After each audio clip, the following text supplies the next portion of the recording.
In each episode, we talk about fine tuning your life, your team, or your business. But at the heart of any company's performance is the technology. It's the website when your customers go online to schedule a plumber for emergency home repairs.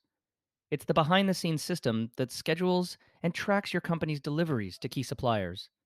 Well, Architect's team of experts helps companies like yours transform and succeed using the power of modern software.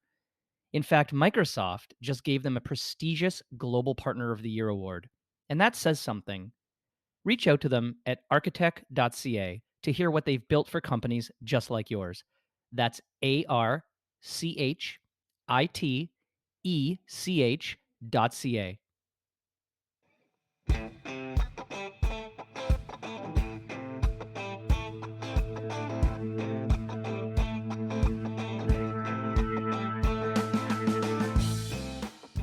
Are you looking to fine tune?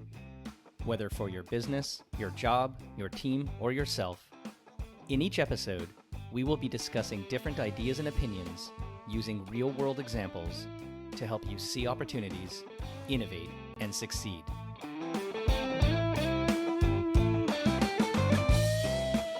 Hi, it's Corby Fine, and welcome to Fine Tune.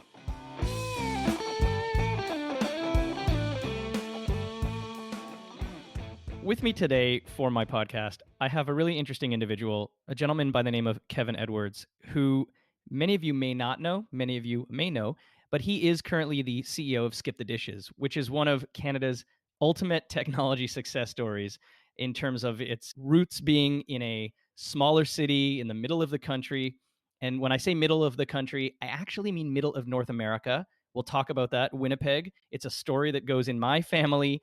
When people got off the boat, they said, "Where do you want to go?" And they shoved them in Winnipeg because it was kind of like Russia, but that's a whole other conversation. Take a look at the map. I promise you, it's actually the middle of the continent.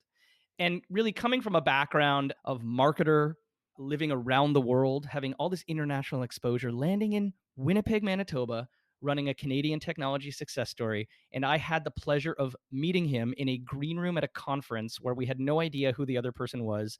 But now he's on my podcast, so I'm the winner in this relationship. Kevin, welcome to my podcast today.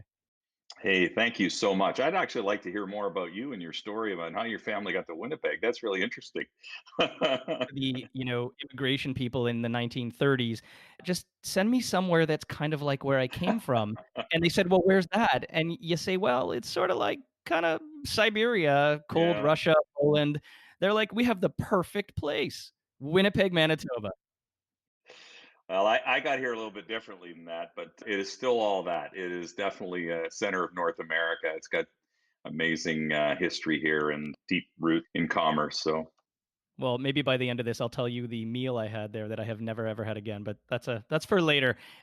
In the meantime, let's set the context because Skip the Dishes was founded, I believe, in 2012 by colleagues who were working and really they needed to get food. People don't like to leave their desk. They're working long hours. I mean, every lawyer and associated profession in the downtown Toronto market knows all about that too well. And like many entrepreneurs, they saw the opportunity to solve their own problem. And so building out this really interesting online platform to facilitate delivery, obviously food being the first thing, but let's talk a little bit about what a delivery platform actually is. The business launched prairie provinces, kind of grew around the country, and ultimately there was a really successful exit. And now those founders are off doing other things. I may know one or two of them in another Western province. And you somehow found your way from this international lifestyle, running large brands and working in large organizations, back to be the CEO. So it's an interesting background. Why don't you talk a little bit about what led you to land running this company? What was the story, and how were you the person to do this? yeah, be glad to. I think I kind of got to go back to the roots of this business and how it came about with respect to the amazing founders, three brothers and two best friends from Saskatchewan, Prince Albert, PA as they call it out here. Yeah, I think one of the brothers was living in London, a banker working and actually was ordering from what ended up becoming the parent company, Just Eat, or another delivery platform like that. and was sort of fascinated that this thing existed where you didn't have to just order Szechuan or pizza, but you could get just about anything. And so that was really fascinating to him. And very quickly came up with the business model, and they launched in Saskatoon, and very soon found success. I mean, I think part of their success was having restaurants actually trust them enough to put them on their website and take their order and send them their revenue. But these are really brilliant guys, and they very quickly, they were working night and day. I mean, they were delivering orders, they were building the tech, they were doing everything, and they slowly built the business. I would say slowly. I mean, in the early days, it was getting it off the ground, figuring out how to do it. There's something unique about what we do here in Canada, Skip and platforms, our competitors. We're a logistics platform primarily. Whereas in Europe and a place like New York as well is that many of the restaurants that you would love in your neighborhood are self delivery, and so we call that marketplace. So Just Eat, which is formerly our parent brand, still kind of is because there's been a couple mergers. You would create a website and you would bring customers to your website. You would advertise, your platform, and then people with their brands on there, and then you took the order and sent it to them, and they would self deliver. And that was kind of the genesis of this business. That's where it kind of started in Saskatoon. But very quickly, they realized that there's this whole other thing, and that is restaurants that don't have the capacity to self deliver then can we'll not only take the order, process the order, we'll also pick it up and deliver it, and that became what we call the logistics part of our business, or the logistics side. And Canada is, for the most part, almost entirely logistics based. So if you can imagine, that tech had not been built then, and there's some dispute as to whether Uber Eats or one of the other global well-funded Silicon Valley companies came up with the concept first. We like to believe that our prairie kids actually built this before any of them, but we all kind of arrived in the market around the same time. So anyway, that's kind of how it got off the ground. They're amazing, and one of the things that distinguish us is our tech. We have built an incredibly efficient network, and that's what keeps us going. That was the impetus for purchasing the business in 2016, late 2016. And what do you mean by delivery platform? Because it's an interesting term, and when you talk about the tech, what is it that really differentiates you, in your own words, from, let's say, those competitors? Well, I think we distinguish ourselves in a lot of different ways. We are essentially, I mean, platform is one of those most overused words, and I apologize for it. But in the context, for us, it's just a place where people arrive and make selection and process payment. So, I mean, obviously, our app is the customer facing part of the platform, but that's essentially what I mean. So, but we still do marketplace, like for the few brands that or businesses that actually will self deliver. I mean, we bring them to the same place. We bring them through the same door. We just stop at one part of the transaction. That's the delivery. We don't have our contractor couriers executing the delivery. So you were brought in to evolve the marketing, and I will say I love the commercials. Talk about coming in to run marketing for this brand, and then, what were those couple of nuggets of success that really helped take this business and put it on the rocket ship that it seems to have been on in terms of growing its market share? Yeah. So I had a meeting with the CEO at the time, Chris Samer. He was the last of he was the second brother who was the founder of the business, and they were looking for. They realized they were at a point where uh, everybody was doing something for the first time. Believe it or not, a lot of the tech team and sort of learned coding. They've just come out of school. They would learn it in a book. Like, I don't mean the entire tech team. I mean, back in the early days, they were jack of all trades, and so even the brand was kind of built out of, hey, grab this person and a couple more, and we'll get together and we'll figure out how we're going to advertise. Really smart people though, and very strategic, and they had essentially built the brand here on the prairies long before it ever came east. They had all the best restaurants. In fact, our competitors weren't in the west then. They came after, so we had an opportunity to build a business here and build a brand and an affinity for a brand. And so The time that I was asked to come in, it was about a year and a half, just over a year maybe, after Just Eat had bought Skip. And, we needed to we had a lot of investment from them. They wanted us to scale quickly, to grow the business as quickly as possible. And it required some bit more experience in how to drive the brand and put a team together and build strategies. And we had a couple of agencies that were supporting us at the time, but not really, an AOR. And so that was one of the first things we did. I remember talking to, once again, brilliant people. I mean, listen, the marketing team is essentially, except for we've had added a lot, but it's essentially the key people on the marketing team back then, very small marketing team, are still here. And so, you arrive and you go, wow, we've got all the talent here we need. We just need more of it. And then you look at, the strategies, and we just we need some support outside. So one of the first things we did was we did an agency search and found our current agency, which is Arrivals and Departures, which has helped us, build this brand. We also needed some support in the area of media and both digital and traditional. So helping this team think about the steps that we needed to get to, all the boxes we needed to check in order to be able to spend the money in the best way possible, because we were getting significant investment.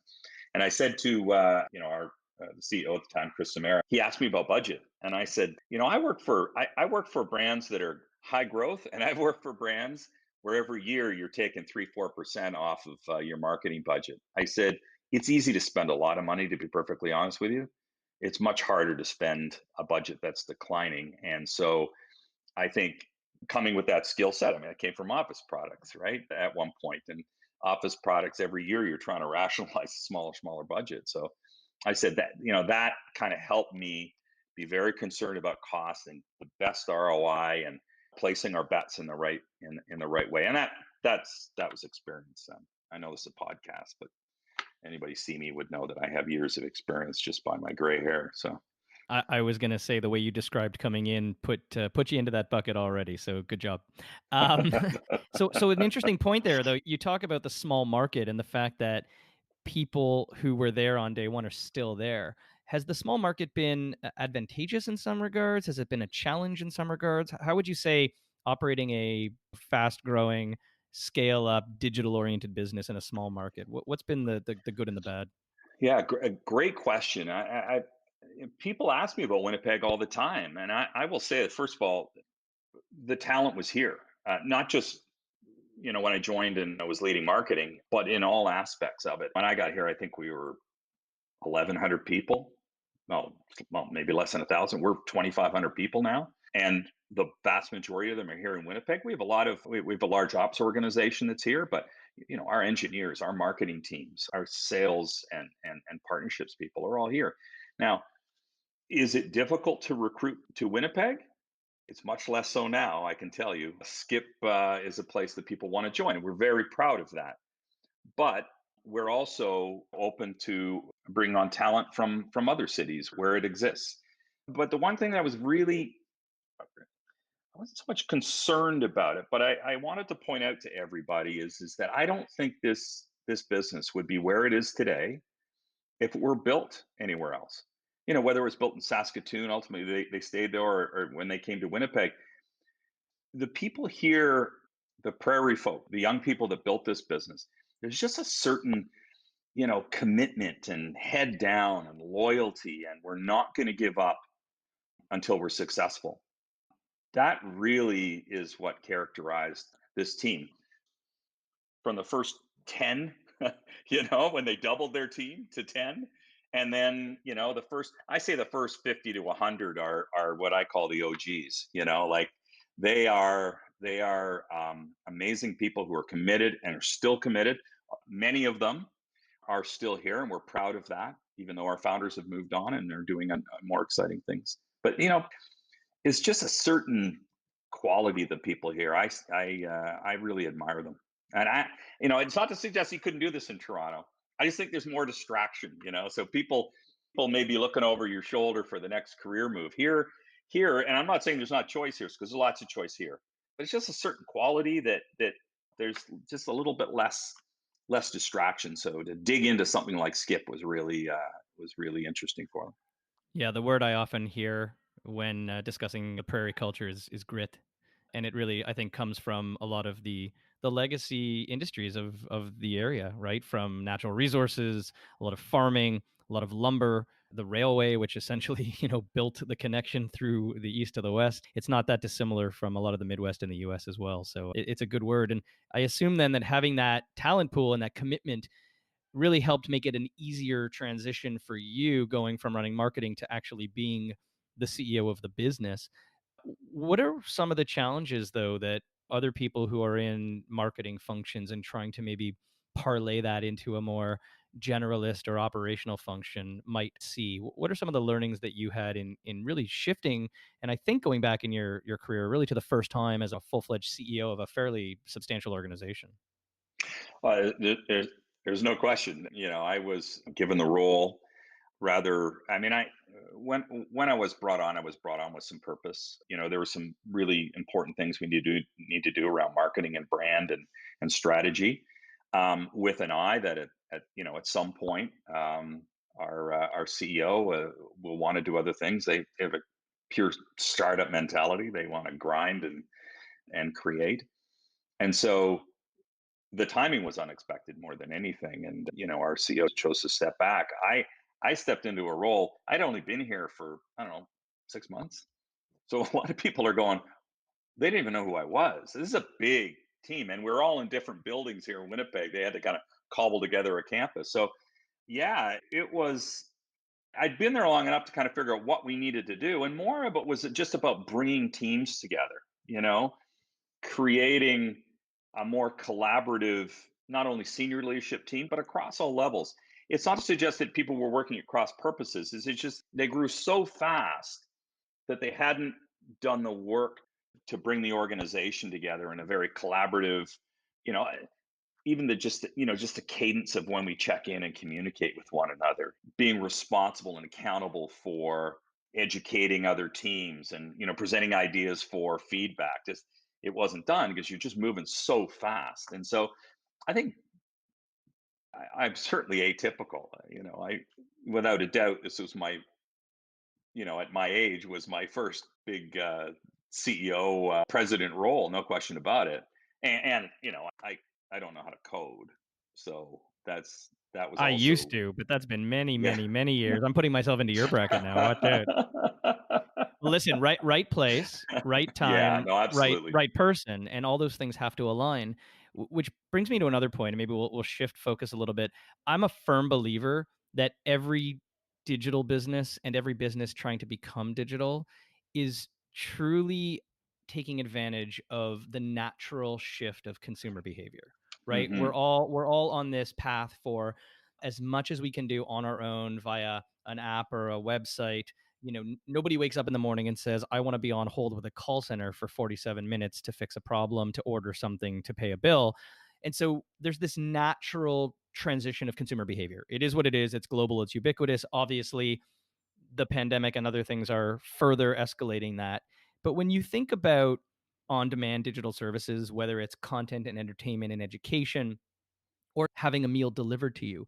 What do you guys see about where this is going? The overall consumer behavior shift. And how do you then take that and think about what is next? What in the product roadmap and how you market and the features? How do you take advantage of the fact that this is happening anyway and it's getting faster and faster and faster? Look, pre-COVID, we were on a natural ramp. You've got your early adopters, and you can imagine they're the younger demographics who, everything exists on their phone. The whole world is on their phone, and all of their desire is there. And so we were able to meet that challenge. We may not have been, at the time, the most relevant brand maybe to that demographic. We became that. Our advertising, I think helped that. It bridged that gap.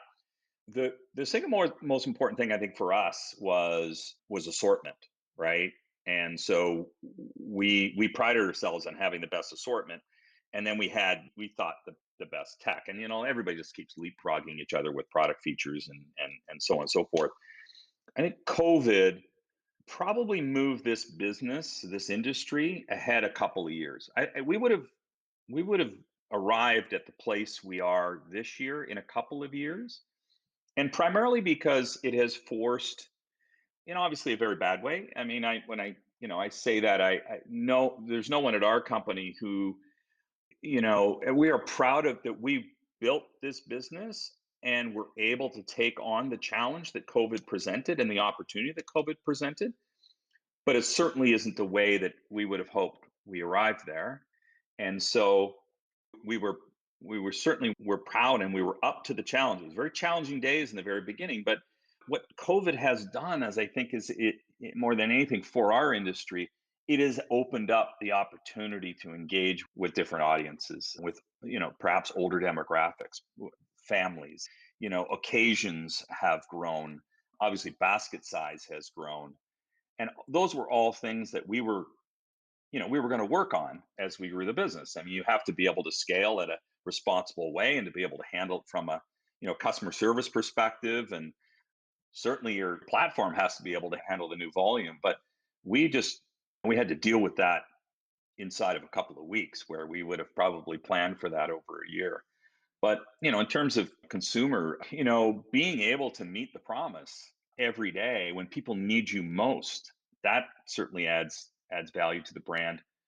But so when you think about an older demographic for the very first time, goes, what's this skip thing? What's this delivery thing that I'm hearing about? And then, wow, it works. And we don't get it right all the time. I'm not suggesting we're just like, you know, most businesses who are ramping fast, but we have customer service challenges. But for the most part, we get it right.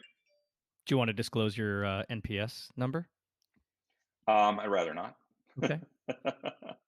I don't mean because I'm embarrassed by it. I am certainly not. I'm actually quite proud of it, but it's not something we don't talk about our numbers. Well, as my grandmother said, and I've said on many other podcasts, if you don't ask, you don't get. So I thought I'd No, try. no, it's fair. It's fair. I always say the cost of trying to convert somebody to be a promoter and give you a 10 out of 10 far outweighs the cost of building in the infrastructure, culture, and capabilities to not shoot yourself in the foot to force people to give you a bad rating. And when you really think about the last, in fact, let's ask you, outside of your own service, what's the last 10 out of 10 experience that you've had as a consumer? Outside of ours, Because obviously, when someone shows at your door, you're giving them a 10 out of 10. well, I'm not going to name brands, of course. I think there's been an incredible shift over the last number of years. I mean, we have our traditional brands that frustrate the daylights out of us, whether they're utilities or otherwise. But I think there's so much skill and so much, yeah, just so much skill in the service, customer service delivery area that if you're not listening to people, if you're not learning from both others' failure and people's success and not getting as much input as you can, shame on you. I mean, we do that all the time. We learn all the time. And you know what? To be honest, we know when we're going to be in a tough situation. You know right down to the number of associates you may have available on a shift. So you have to work and you've got to compensate for that. And that can't be your excuse ever, right? We have three-sided marketplace, right? We've got careers and restaurants and customers. And every single night we have to keep that experience in balance. It's very interesting. So what's next? Where does this concept of food delivery go in terms of yourself as a platform and or the industry en masse? So I think some of the ththings are obvious. So beyond food delivery, what will work? What can we add to our platform? Whether channels and services. And I'm not going to suggest that we aren't adding others. Alcohol is definitely one that we're really interested in. We were able to do stacking in the middle of COVID. Stacking is simply adding alcohol to a food order, which we couldn't do, or we can do in one province, but now we can do it in five provinces. Working with the regulators to be able to do that. And that, I mean, it very obviously increases basket size, but taking that aside, it has made us even more attractive as an option at dinner time, hopefully dinner time, and into the evening. So that's an area where we're really going to focus. Also convenience. We deliver like one of our competitors to 7-Eleven. there really is, there are very few things that don't work on our platform. Even specialty grocery been able to do some strong work in that area as well. And so I think it's adding the things that naturally work with our tech and on our platform. That's where I think we're going to go. But we're certainly not seeing the maturity in food delivery anytime soon. And unfortunately, if we have further restrictions into the fall, we're going to need to be on point and make sure that that's our primary focus. In many regards, you become a lifeline for many different customer segments and just really ease the burden for many others, including myself, when you're working at home and dealing with logistics of school and kids who are getting stressed out. And I think the diversity option is really interesting too, in terms of the choices, and not having, as our families used to say when we were younger, like, we're making one thing and everybody's eating it. But you really open up the Yeah. art of the possible in terms of personalization of food by family member for every single meal. Yeah. Listen, our industry took some hits at kind of the height of COVID, let's say the April, May timeframe. And this was why we responded in the way that we did with the emergency support packages that went on for 2, 3 months, because we recognized that we don't exist if independent restaurants and restaurants in general are not strong and able to make it through. And there is no way, I mean, how relevant are we going to be if your local hero isn't in business in a number of months?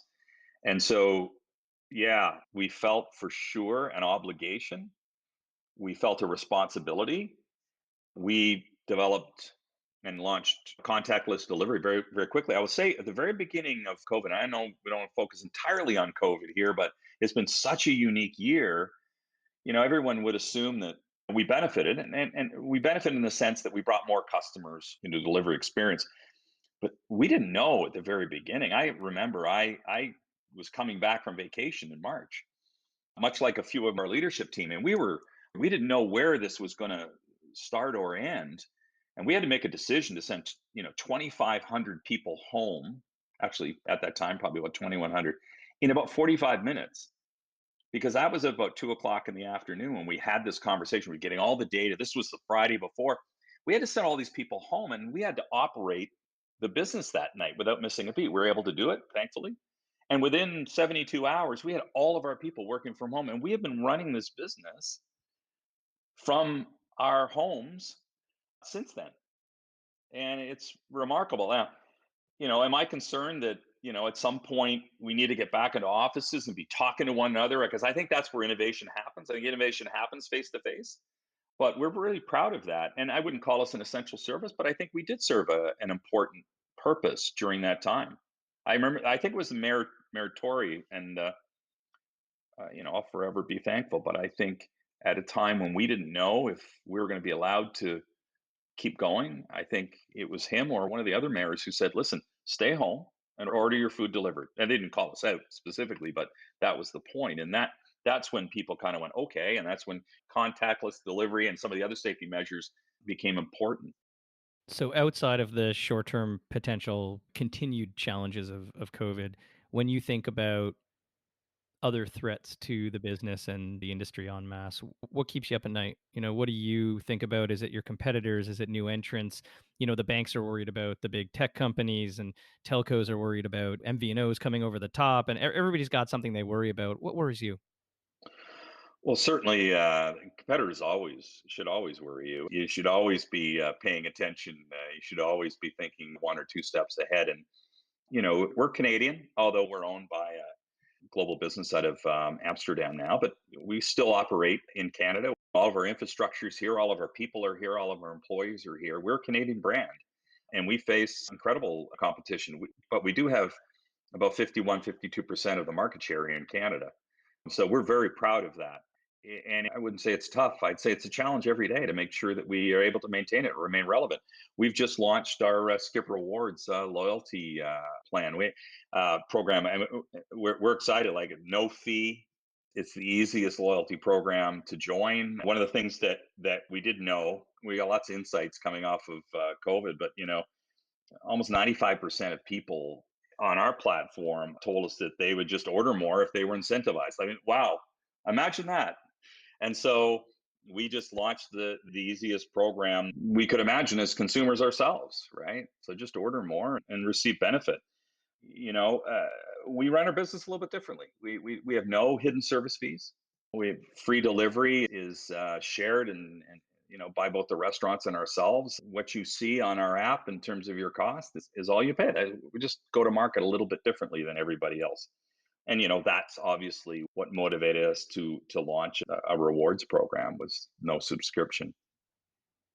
Yeah, big fan of that. And it seems so obvious, right? Incent people, they do more basic marketing. So let's Yeah, do a couple of kind of quick questions to, sure. rapid fire it out. So other than your own brand, give me a brand you admire.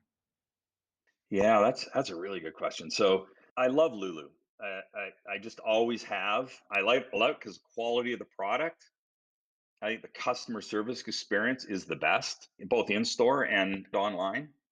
I've always admired the brand. I think they do great things, and to be relevant to someone of my age means that they're doing their homework. I also downloaded an app called Noom, which is it's weight loss, but it's also health. Would I tell you I'm vigilant? No, but I just their approach to interaction and engagement was I think is remarkable. I think I think it's a great piece of work for sure. And they're in heavy TV rotation like you are. And I've actually been Yeah. wondering how effective it is. So we might have a follow-up conversation on that. Well, I was fascinated. So I mean, you caught my interest, and yeah, Advertising works.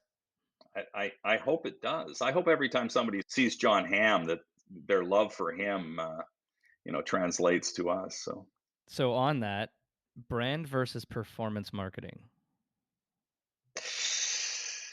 yeah, brand. I mean, I mean, do I know as a consumer, you know, there's such an affinity. My affinity for brands is based on. I'm sorry, it's based on their advertising and their communication. Well, the John Hamm commercials work for me. So one more for you. Who does digital marketing well? Hmm. Yeah, give me a second here. And I'm going to lead you into one that I've been really admiring lately. Native deodorant. Native deodorant. Native deodorant. I challenge anybody to order a deodorant stick and not fall in love with the experience, whether you love the product or not.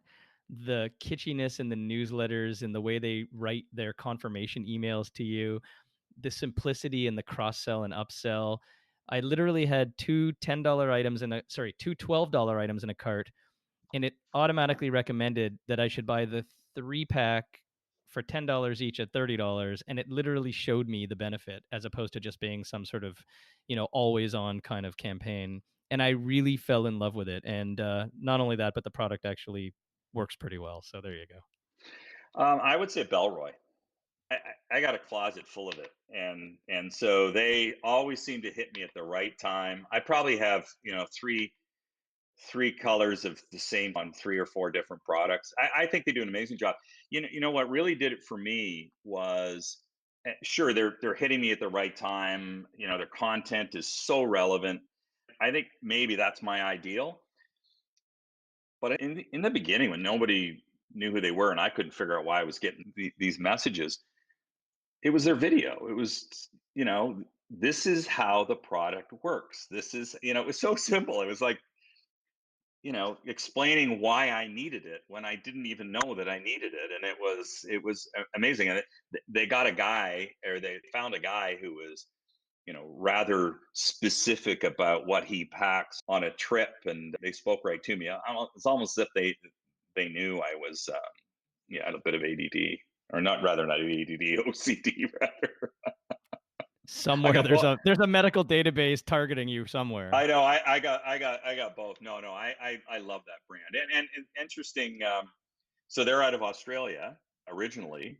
I worked for a couple of years with Movember Foundation. I spent a lot of time in Melbourne, and they were their first offices was in the same building as Movember in Melbourne, Australia. So anyway, fun fact, doesn't really matter. Talk about real world remarketing. Anyway, Yeah, and I didn't even know who they were until I didn't even know that that's where they were from until I saw them. Well, listen, Kevin Edwards, CEO of Skip the Dish, is a amazing Canadian success story.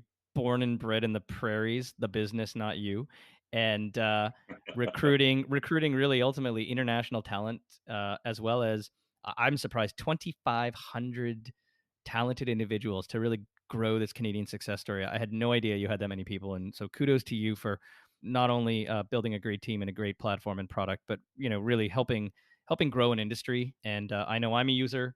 I have to admit I'm not yet a member of the loyalty play, so I'm gonna open up my app and do that now. But you know, Skip rewards. skip rewards. Don't skip the rewards. See, there's a branding issue. And well, anyway, we're gonna have a brand conversation later. But Kevin, I really appreciate your time. Thank you for the insights, and enjoy being in the middle of the continent for yet another day. Oh, thank you.